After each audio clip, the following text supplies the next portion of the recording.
नमस्कार, मैं अंजना और आप देख रहे हैं न्यूज सर्कल। आइए बढ़ते हैं आज की बड़ी खबर की ओर। 15 मिनट भी एक्स्ट्रा काम किया तो ओवर टाइम पर मिलेगी डबल सैलरी। नए वेज कोड से बदला वेतन। 1 अप्रैल 2026 से लागू हुए updated wage code of wages के बाद कर्मचारियों के वेतन और ओवर टाइम के नियमों में बड़ा बदलाव आया है। अब निर्धारित कार्य घंटों शेड्यूल्ड आवर से ज्यादा काम करने वाले कर्मचारियों को ओवर टाइम के लिए 2 गुना वेतन डबल पे मिलेगा।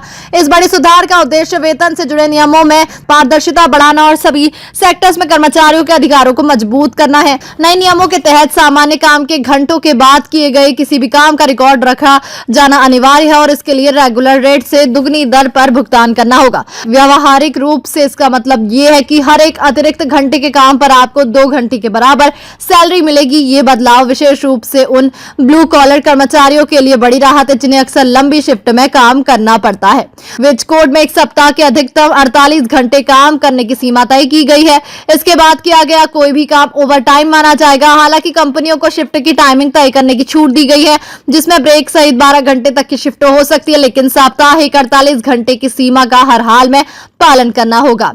इस नए नियम का सबसे बड़ा आकर्षण ओवर टाइम की राउंडिंग ऑफ व्यवस्था है। अब एक्स्ट्रा काम के छोटे छोटे हिस्सों को भी गिना जाएगा। अगर कोई कर्मचारी शिफ्ट खत्म होने के बाद 15 से 30 मिनट भी अतिरिक्त काम करता है तो उसे 30 मिनट का ओवर टाइम माना जाएगा। इससे सुनिश्चित होगा कि शिफ्ट खत्म होने के बाद भी रुकने वाले कर्मचारियों को उनके एक्स्ट्रा समय का उचित मुआवजा मिले।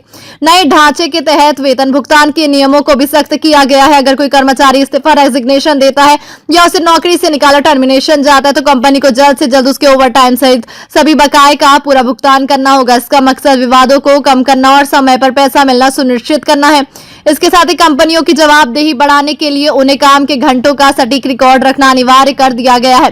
ओवर टाइम में सुधार के साथ साथ लेबर कोड में सैलरी स्ट्रक्चर को लेकर भी एक बड़ा बदलाव किया गया है। अब किसी भी कर्मचारी की बेसिक सैलरी उसकी कुल सैलरी सीटीसी का कम से कम 50% होनी चाहिए। भले ही इससे पारदर्शिता बढ़ेगी, लेकिन बेसिक सैलरी बढ़ने से प्रोविडेंट फंड, पीएफ और ग्रेचुइटी में आपका वैधानिक योगदान भी बढ़ जाएगा। इसके चलते आपकी इन हैंड या टेक होम सैलरी में थोड़ी कमी आ सकती है, लेकिन इसका एक बड़ा फायदा ये होगा कि आपको भविष्य में बेहतर रिटायरमेंट बेनिफिट्स मिलेगा। अब तक के लिए बस इतना ही। फिर मिलते हैं एक ऐसे ही बड़ी खबर के साथ। तब तक के लिए नमस्कार और देखते रहिए न्यूज सर्कल। अगर आपको वीडियो पसंद आई हो तो लाइक करें व शेयर करें। ऐसे लेटेस्ट अपडेट पाने के लिए बेल आइकन प्रेस करना ना भूलें। अगर आप हमें फेसबुक या फिर इंस्टा के माध्यम से देख रहे हैं तो हमारे पेज को फॉलो जरूर करें। धन्यवाद।